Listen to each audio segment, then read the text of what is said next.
ระบบไฟรถแคมเปอร์กี่โวลต์ดีครับเดี๋ยววันนี้มาเล่าประสบการณ์แชร์ประสบการณ์ให้ฟังแล้วกันครับว่าระบบไฟของรถแคมเปอร์เนี่ยควรจะเป็นกี่โวลต์ซึ่งที่เรารู้กันที่มันมีอุปกรณ์หลากหลายก็โดยทั่วไปก็12 24ผมขอ2ตัวเลือกนี้แล้วกันครับคืออย่างนี้โดยประสบการณ์ตัวเองอ่ะโชคดีที่เลือกถูกเพราะว่าก่อนจะเลือกว่าเป็นกี่โวลต์เนี่ยทำกันบ้านมาประมาณนึงแต่เดี๋ยวนี้ใช้งานแคมเปอร์มาเกินปีแล้วก็เลยมีข้อมูลมากขึ้นก็เลยมาอัปเดตให้เพื่อนๆที่หาข้อมูลทราบกันนะครับอย่างเบื้องต้นเนี่ยฟันธงเลย24โวลต์ดีกว่าทำไมดีกว่าอันนี้เหตุผลผมคนเดียวนะครับ24โวลต์ดีกว่าก็คือการที่เราใช้24โวลต์อุปกรณ์ที่เราใช้ส่วนใหญ่แคมเปอร์เนี่ยถ้าสายแบตพลังสูงสายมีแอร์ด้วยครับอุปกรณ์ต่างๆก็จะมี12กับ12 24อย่างแอร์ก็จะมี12โวลต์24โวลต์220ทีนี้ทำไมมาลงที่24คือผมมองเป็นมวลรวมไงครับเพราะว่าอุปกรณ์ที่กินไฟเยอะสุดของเราคือแอร์ถูกไหมครับแอร์นั่นคือจะเป็น24โวลต์24โวลต์ดังนั้นเราต้องการประหยัดไฟที่สุดการประหยัดไฟที่สุดก็คือเราต้องลดขั้นตอนในการแปลงไฟแปลงขึ้นแปลงลงแปลงอะไรเงี้ยแปลงขึ้นจะกินไฟกว่าแปลงลงเล็กน้อยนะครับเพราะว่ามันต้องใช้อุปกรณ์แปลงขึ้นมันมีโดยหลักการไฟฟ้าคนเก่งของมันจะเข้าใจแต่นี่คือจากการทดสอบผมเองนะครับแล้วก็เริ่มจากแบตพอเราแบต24ใช่ไหมครับแบตก็ต้องมีการชาร์จเนี่ยอย่างแคมเปอร์ผมไม่ได้ใช้บ่อยก็คือมีการจอดไว้กลางแจ้งอยู่แล้วก็2 สัปดาห์ใช้ทีนึงหรือสัปดาห์ใช้ทีนึงเท่ากับว่าผมขับรถแคมเปอร์ไปได้เลยผมแทบไม่ต้องเสียบปลั๊กชาร์จบ้านเลยแล้วก็ระบบไฟชาร์จรถผมถอดออกไปแล้วเพราะว่าแทบไม่ได้ใช้เลยชาร์จโซล่าจบเลยเพราะฉะนั้นแผงโซล่าเซลล์ที่ผมหาได้หรือที่แพร่หลายกันส่วนใหญ่จะเป็นระบบ24โวลต์ก็คือมันจะมาโวลต์ลอยสัก38พอผ่านระบบชาร์จนู่นนี่มันก็จะเหลือค่าชาร์จเป็นระบบ24ชาร์จได้ 28.8 ประมาณนี้ก็คือแผ่นเรามา24ลงมาชาร์จเจอร์ชาร์จเข้าแบต24ทีนี้จุดที่ผมแนะนำที่ว่าจะเป็นจุดที่เราประหยัดไฟเราเอา24จากแบตเนี่ยต่อแบตเข้าอุปกรณ์แอร์เลย24โวลต์ส่วนนอกเหนือจากนี้เราจะแปลงเข้า USB จะแปลงลงเป็น12โวลต์หรือว่าจะแปลงไปใช้ USB มันมี USB ก็จะมีโมดูลที่เป็นจาก24แล้วออก USB เลยครับก็ไม่ต้องแปลงอะไรแต่ตัวนี้เป็นการแปลงลงอยู่แล้วใช้ไฟไม่เยอะส่วนแปลงไปอุปกรณ์อื่นอย่างไฟเส้นอะไรเงี้ยมันมี24โวลต์เนี่ยของ10ล้อเราก็ใช้ได้อุปกรณ์อย่างอื่นมีปั๊มน้ำที่24ผมหาไม่ได้ก็จะเป็น12โวลต์ก็ใช้ตัวแปลงจะ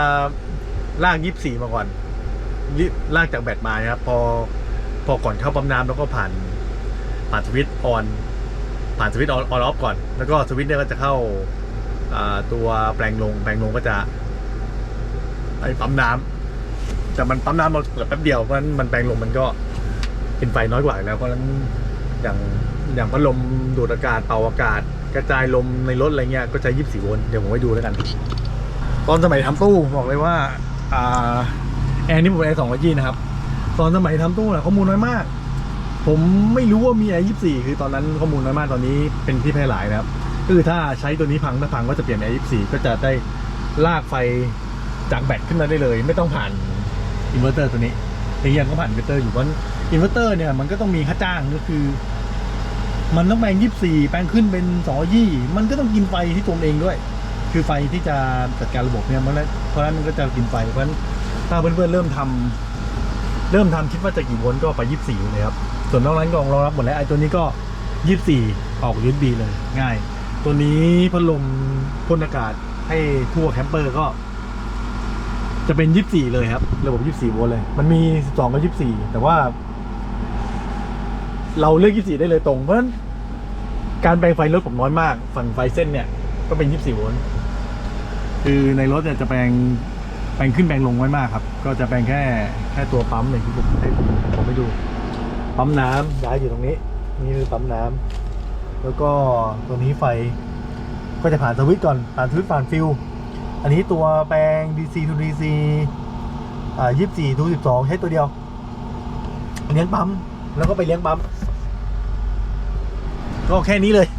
อันนี้เป็นดิมเมอร์ใช้แป๊บเดียวพังละคือพัดลมนี้มันแรงสูงอะตอนซื้อผมกะไม่ถูกว่าแรงมันแรงขนาดมันแรงมากครับเดี๋ยวเปิดให้ดูโอ้ยก็เลยเอาดิมเมอร์มาลดความแรงมันใช้แค่ประมาณทีเดียวอะ2-3 ทีอะประมาณนี้ดิมไม่ได้แล้วเดี๋ยวเช็คดูว่ามันเสียอะไรหรือว่าอาจต้องหาตัวที่ดีกว่านี้หน่อยตาลีก็ประมาณนี้ก็ถ้าสมมติว่าลองคิดดูครับถ้าผมใช้แอร์เป็น24ด้วยเนี่ยเท่ากับผมไม่ต้องแปลงไฟเลยผมไม่ต้องแปลงจาก24ขึ้น220เลยคือใช้ไฟ24ทั้งคันเลยแล้วก็ข้อดีอย่างการเป็น24คือโอเค24 12มันไม่ช็อตเราแล้วไอแรงดันมันต่ำมันไม่ช็อตเราอยู่แล้วครับอย่างแรกปลอดภัยอย่างที่2คือ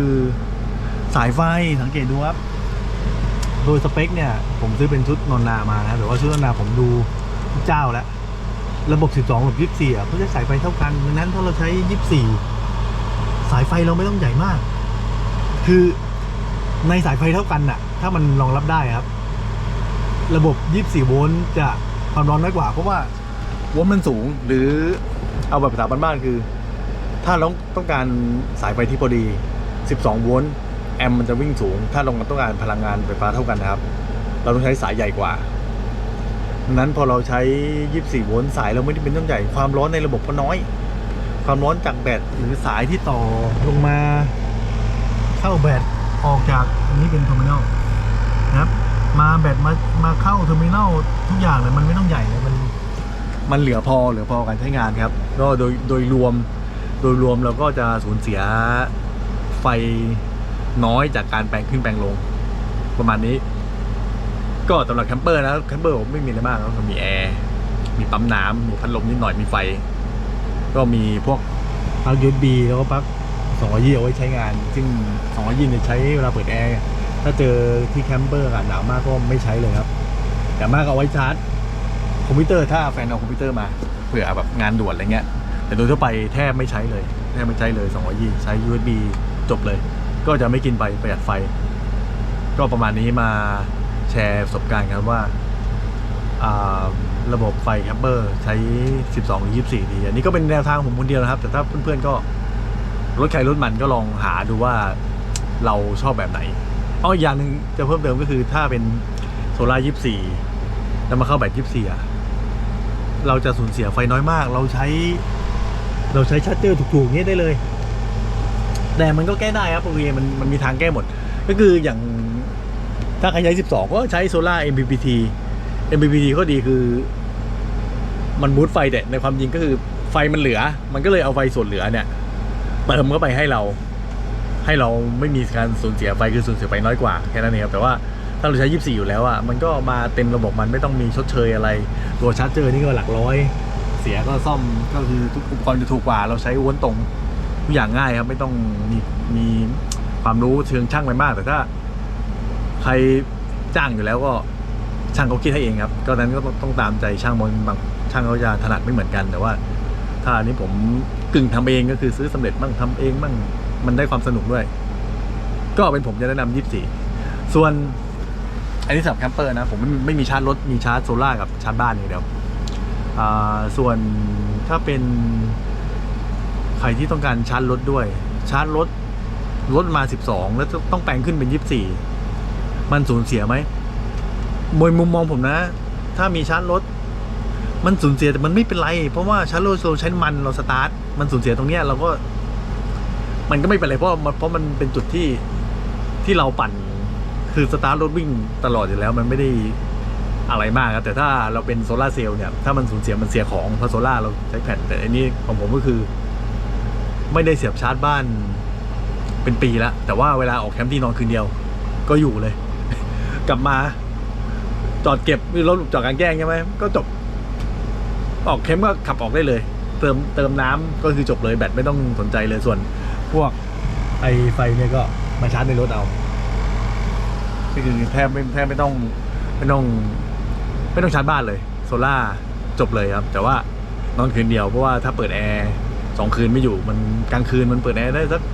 6 ถึง 8 ชั่วโมงอ่ะเพราะมันตัดด้วยกลางคืนที่อากาศมันแบบไม่ร้อนมากแต่ถ้าเปิดกลางวันอย่างตอนเนี้ยผาแดดเนี่ยตอนนี้เวลา11 โมงครึ่งจะเที่ยงแล้วผมก็มาเทสคือรถเดี๋ยวจะออกแคมป์วันสุดสัปดาห์นี้ก็เลยเอามาเทสระบบกันนิดหน่อยแล้วก็เดี๋ยวก็กลับไปจอดชาร์จแล้วก็เช็คทุกอย่างเตรียมพร้อมวันที่ออกแล้วก็ออกได้เลยเปิดแอร์ให้แบตมันพร่องบ้างเพราะว่าเดี๋ยวมันก็ชาร์จคืนกลับประมาณนี้ก็โอเคครับประมาณนี้ขอบคุณที่รับชมนะครับสวัสดีครับ